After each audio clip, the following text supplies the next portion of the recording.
Thank you for joining us for the Ministry of the Word at Redeemed Christian Fellowship in Phoenix, Arizona. We hope the Ministry of the Word will be a blessing to you.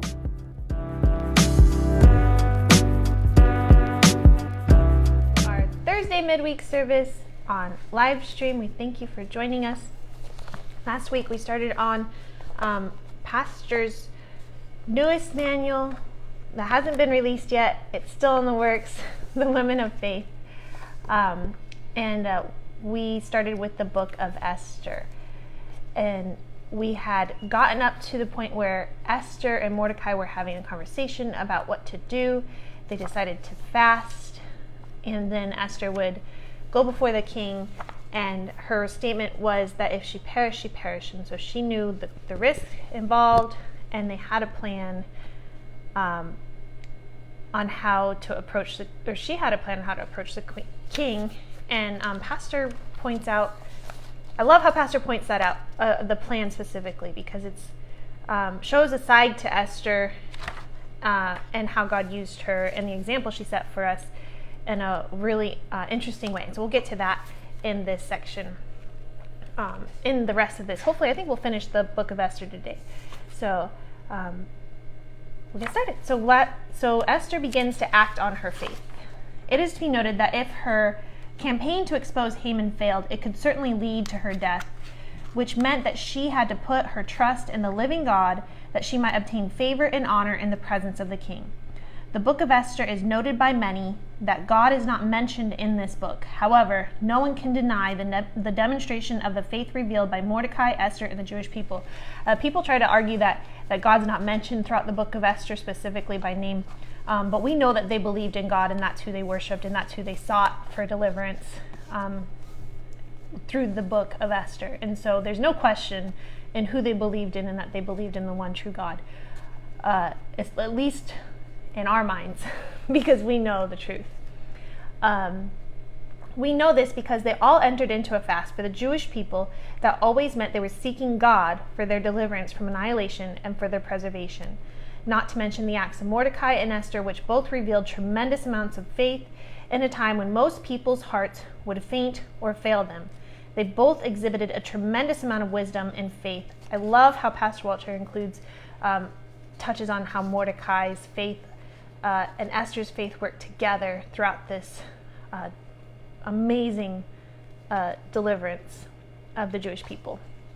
Now Esther put on her royal apparel and went and stood in the inner court of the king's house as the king was sitting on his throne, so that when the king saw Esther standing in the inner court, she obtained favor in his sight, and he held out his golden scepter to her in acceptance that allowed her to approach him.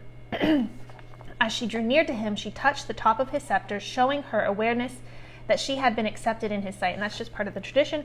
She went to his inner court. She knew that this is the area where she was risking her life. She went to his inner court where she was not permitted to go.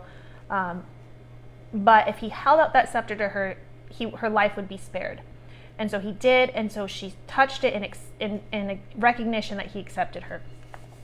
That's in Esther chapter 5, verses 1 through 2. We'll read those. Now it came to pass on the third day that Esther put on her royal apparel and stood in the inner court of the king's house, over against the king's house. And the king sat upon his royal throne in the royal house, over against the gate of the house. And it was so, when the king saw Esther the queen standing in the court, that she obtained favor in his sight. And the king held out to Esther the golden scepter that was in his hand. So Esther drew near and touched the top of his scepter. The king then asked her, "What would you like? What do you desire? Or what is your request?" "I will give you up to half the kingdom." And Esther replied, "If it seems good to the king, let the king and Haman come this day today to the dinner that I have prepared for the king." It was at this dinner, where Haman was present, that the king asked Esther again, "What do you require, and it shall be given to you, and what is your request? Even to half the kingdom it shall be done, performed, or accomplished for you." Esther then replied, saying, "My petition and my request is, if I have found favor in the sight of the king, to grant my petition and to perform my request, let the king and Haman come to the banquet that I shall prepare for them tomorrow." Then Esther goes on to say, "Then I will answer your question." So we can see the wisdom of Esther unfolding. Haman was so self-centered and excited that he would be included in a banquet that was specially prepared for him and the king. So this is where Haman, you see a lot of Haman's weaknesses come out again of him, where he's just so focused on himself that he just thinks this is a good thing. I have been accepted. The queen has invited me specifically to dine with her and the king. And so he's just excited about it. But we see that Esther, more importantly, you see the wisdom that she's operating in and how she's approaching this very delicate situation, because her life and all of the Jewish people's lives are on the line with this request. And I think this goes along with, the whole book that Pastor's working on the Woman of Faith, touches on all the examples of these women that were used of God and the faith that they demonstrated or displayed for us, and how they achieved what they achieved. And so we see how the example that Esther set for us was included in the wisdom that she operated in, because of the wisdom that she operated in, that she was able to obtain what she did. So as he was leaving, Haman was leaving, he saw Mordecai, and he expected Mordecai to pay him some sort of reverence because of his position with the king, being over all of the king's advisors. However, Mordecai did not honor Haman by not standing up and acknowledging his presence. So Haman was full of indignation. However, he was able to compose himself, and when he got home, he sent and called for his friends and his wife, and he began to speak of the wealth and of his children, and how he had been promoted by the king and had been advanced over all the king's advisors and the servants. Then he began to speak of the favor he was being shown by the queen, and then said, "Tomorrow I have been invited again to another banquet with the king."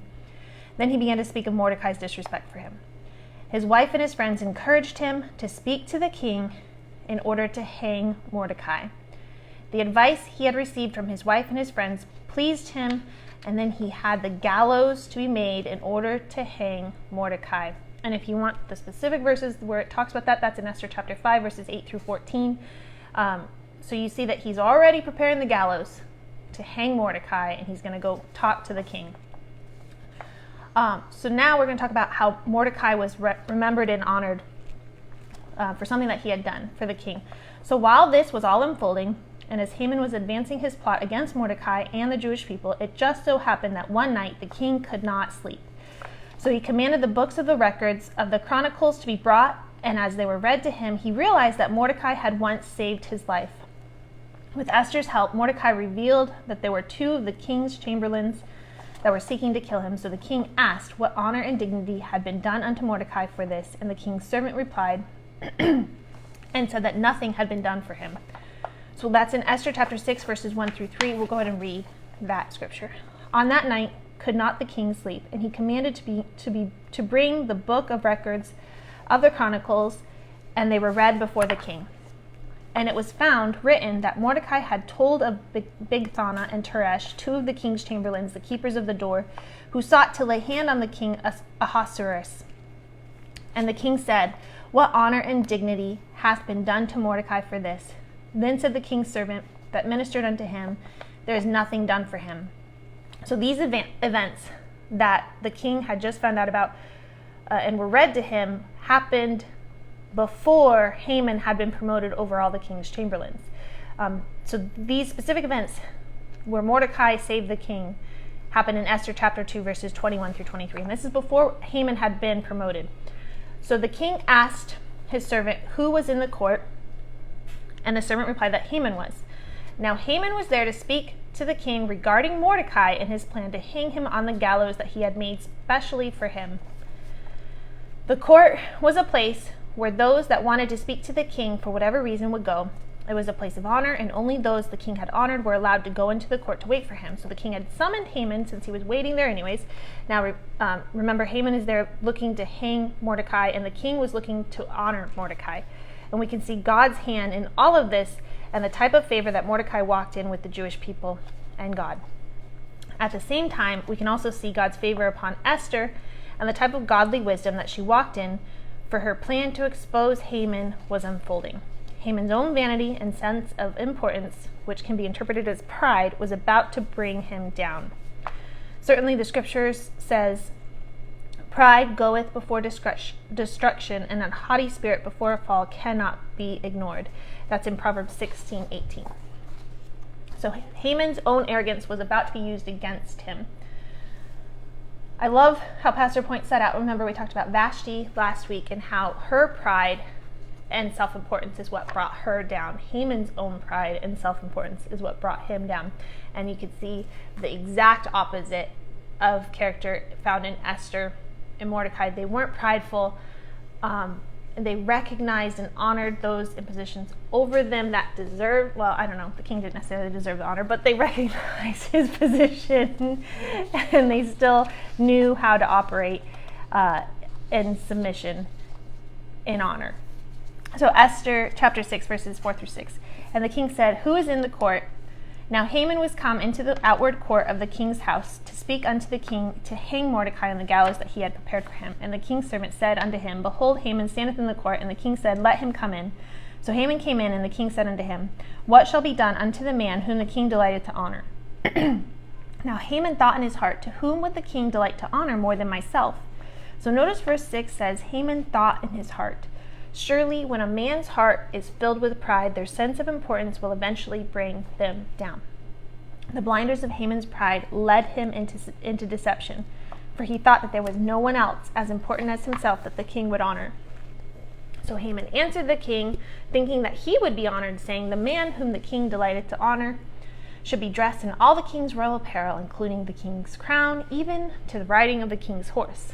And then he said, and let the apparel and the horse be delivered by the king's most noble servants, so that they can dress the one who you seek to honor, and then allow them to go through the city streets and proclaim, this is what one receives of the king honors. This is extremely significant and reveals the nature of pride, to think that you could put on the king's clothing and crown and ride upon his horse, which was never worn by anyone ever and can be seen as a serious violation. So unless, of course, someone could get the king to authorize it, otherwise it could be punishable by death. He thought of himself so highly that he wanted to wear the king's clothing, wear his crown, and ride upon his horse. Haman's underlying motive as a narcissistic individual, smothered in self-interest and self-promoting, was to let the people know that he was equal, the same, and identical in value, status, rights, power, wisdom, and glory as the king, and should be honored as such. That's a good burn. So this was Haman's longing. He certainly fit into one of the highest forms of pride and self-deception that I can recall. And it led to his undoing and demise, for when the overall intents of his heart were revealed, it brought about a hard fall. So we're going to read where this account takes place. And that's in chapter 6, verses 7-9. And Haman answered the king, for the man whom the king delighted to honor, let the royal apparel be brought which the king useth to wear, and the horse that the king rideth upon, and the crown royal which is set upon his head. I think it's interesting that it's all things that he specifically uses, not just his extra. It's stuff that he specifically wears and uses. And let this apparel and the horse be delivered to the hand of one of the king's most noble princes, that they may array the man with all whom the king delighteth to honor, and bring him on horseback through the street of the city, and proclaim before him, thus shall it be done to the man whom the king delighteth to honor. To Haman's vanity, the king agrees with him, but to his surprise, Haman is ordered to do everything he thought would be done for him to be done for Mordecai, the one he's trying to hang. So the king said to Haman, hurry and take the apparel and the horse as you have said, and do even to Mordecai the Jew. That's in verse 10. And then he says, goes on to say, make sure that nothing goes wrong and is done exactly as you have said. Haman then took the apparel and the horse and arrayed Mordecai and brought him on horseback through the streets of the city, proclaiming before him, thus shall be done unto the man whom the king delighted to honor. That's in verse 11. And when they were done, Mordecai went back to the king's gates, and Haman wasted no time in going to his house and covering his head and mourning over what had just happened. The act of covering one's head in a situation like this shows his distress and his grief. It's a type of mourning that reveals that a person has experienced tremendous loss and does not have the fortitude to completely recover from this experience. It's about to get worse, Haman. Haman tells his wife and his friends what happened to him. His friends, which were considered to be wise men, told his wife that if Mordecai's heritage was that of a Jew, their fall had begun, and they would not prevail against him and their plot to destroy him, and that they would surely come to ruin before him. While this was going on, the king's chamberlains showed up and hastened to bring Haman to the second banquet that Esther had prepared for him and the king. That's all happened in verses 12 through 14. So here's where we see Esther's wisdom prevails. So the king and Haman went to the banquet that Esther had prepared, and again, this is the second banquet that she had called for. And this banquet was called the banquet of wine. This type of banquet would have been used to influence and bring favor, or you could even say impress those that were invited to the banquet. It's interesting how Pastor notes that, because all of this that she's done was to gain favor in the sight of the king, to be able to make her request and her petition known. So during the banquet, the king once again asked Esther, "What is your petition? And it shall be granted to you. And what is your request? And it shall be done for you, even to half the kingdom." The queen once again answered with a sense of deep respect and honor for the king, saying, "If I have found favor in your sight, and if it please the king, let my life be given me at my petition, and my people at my request." So this might sound a bit confusing, but Esther was requesting for her own life and for her people's lives to be spared, or you can say the Jews' lives to be spared. She goes on to say, "For we are sold, me and my people, to be destroyed, to be slain, to perish. The word sold here means to be given over to death. It is something that is experienced only by a slave that has no control over their own destiny." So notice that Esther was wise enough to enhance her favor with the king before the first banquet was even accepted, and she made reference to, "If I have found favor in the sight of the king." So she first had said, "If I have found favor in the sight of the king." During the first dinner, she also said, if I have found favor with the king." So she's already said it twice, and now the third time she said at the second dinner, "If I have found favor in thy sight." So her strategy was all about embracing the favor she had with the king, and she showed the fortitude and the patience to bring this about. That's interesting, because if she would have just flat out asked for her life and the people's lives to be spared, she might not have had the same result. It might not have been she might not have had the influence or gain or hold over the situation that she had because of the favor that she had gained with the situation. So this type of wisdom can only come from the Holy Ghost. That's what this is about. That's the example we follow. So Esther yielded herself to the wisdom of God throughout this whole process. And then Esther goes on to say, "For if we had been sold for slaves, I would have held my tongue." What Esther was saying here was that if we had just been sold as slaves, I would not have said anything, for our affliction would not be compared with the damage this would do to the king. So meaning that Esther viewed what Haman was doing would tarnish the king's reputation in the eyes of the people throughout the kingdom. So the king then asked Esther, or Queen Esther, "Who is this person that has done this? And where is he? And who dares to presume in his heart to destroy you and your people?" Then Esther boldly proclaims, "Our adversary and enemy in all his wickedness is Haman." Right there in front of Haman and the king. At these words, Haman was struck with fear. Scripture shows that the king was very angry, and he rose from the feast full of wrath and went into the palace garden. So when Haman then stood up and began to plead for his life to the queen, for he realized that the king was determined to put an end to Haman's plot. When the king returned to the banquet, he found Haman fallen upon the couch where Esther was, which was a big mistake. The king saw his actions as forcibly assaulting the queen in his presence. That's in Esther chapter 7, verses 5 through 10. So he went away, he came back, he saw Haman forcibly assaulting his queen. That just angered him even more. And one of the king's servants said, "The gallows were made for Mordecai, the one who warned the king and saved his life." And the king said, "Hang him on it." So Haman was hanged on the same gallows prepared for Mordecai. This pleased the king, and his anger was pacified. But that's not the end. That's just the end of Haman. The Jews still had to face their enemies. So in chapter 8, we see that the king gave Haman's house to Esther the queen. It was at this time that Mordecai arrived and came before the king. For Esther finally was able to tell who she was and who Haman was to her. So it was well known by the king that Mordecai was a Jew, and therefore so was his queen. The king's response was to take off his ring, which represented his authority, given to those that had the authority to act on his behalf, and he gave it to Mordecai and Esther, set Mordecai over the house of Haman. It is important to know that through all of this, that Esther showed a tremendous amount of respect, honor, and reverence for the king. After all this took place, she fell at his feet and besought him with tears to reverse all the damage that Haman had done to the Jewish people. Once again, as at the first, the king held out his scepter toward Esther, and Esther arose and said, again, if it please the king, and if I have found favor in his sight, if it seems right before the king, let there be written letters to reverse what Haman has devised. The king honored Queen Esther's request. The king also granted the Jews, which were gathered together throughout his kingdom, to defend themselves against anyone that held to what Haman had done because of his hatred towards the Jews. They were also given authority to pursue their enemies and destroy or slay all those that hated them and held the same animosity towards them as Haman did. They viewed them as their enemies.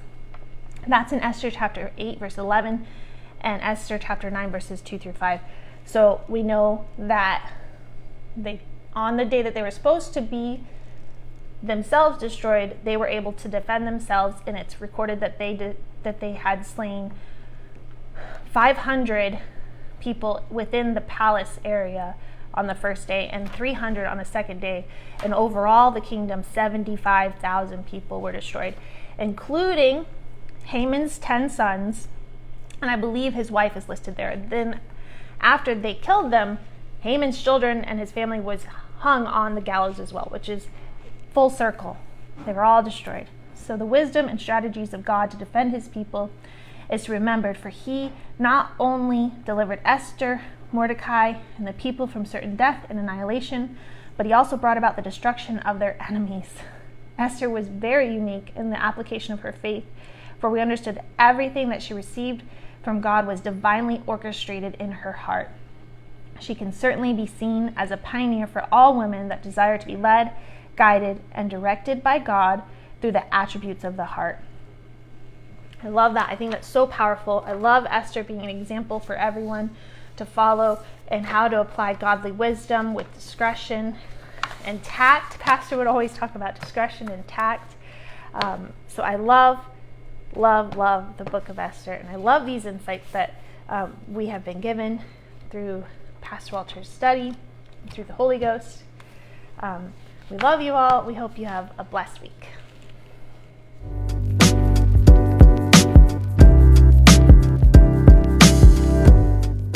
Thank you for joining us today. If the ministry of the Word has been a blessing to you, please consider contributing to the work of the ministry at www.redeemedcf.breezech.com/give/online. You can also text to give by texting the amount you would like to give to 602-962-3848. If you have a testimony of how the ministry of the Word has been a blessing to you, please send us a message on one of our social media platforms. We would love to hear from you. Thank you for your continued support of the work here at Redeemed Christian Fellowship.